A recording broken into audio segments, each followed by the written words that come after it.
কবি জয় গোস্বামীর লেখা কবিতা মালতীবালা বালিকা বিদ্যালয়।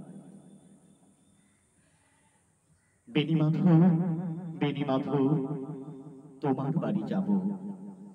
বেণীমাধব, তুমি কি আর আমার কথা ভাবো?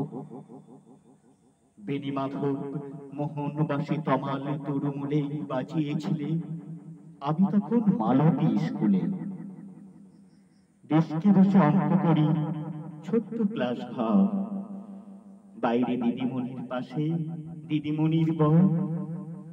আমি তখন নবম শ্রেণী, আমি তখন শাড়ি। আলাপ হলো বেণীমাধব, সুলেখাদের বাড়ি। বেণীমাধব, বেণীমাধব, লেখাপড়ায় ভালো, শহর থেকে বেড়াতে এলে আমার রং কালো। তোমায় দেখে এক দৌড়ে পালিয়ে গেছি ঘরে। বেণীমাধব, আমার বাবা দোকানে কাজ করে। গঞ্জে অলিগঞ্জে তবু ফুটেছে মঞ্জরি।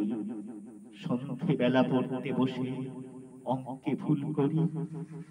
আমি তখন নবম শ্রেণী, আমি তখন 16। ব্রিজের ধারে বেণীমাধব, লুকিয়ে দেখা হলো। বেণীমাধব, বেণীমাধব, এতদিনের পরে সত্যি বলো, সেসব কথা এখনো মনে পড়ে? সেসব কথা বলেছ তুমি তোমার প্রেমিকাকে?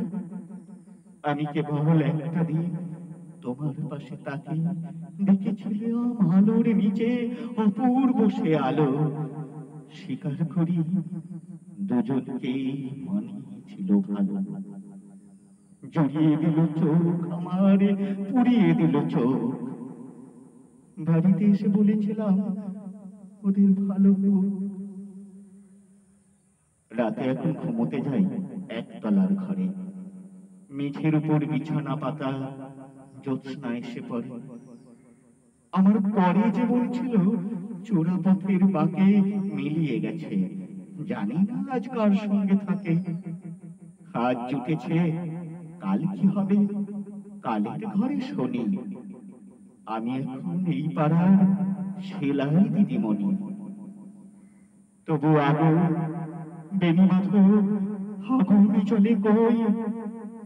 কেমন হবে আমিও যদি নষ্ট মেয়ে হই।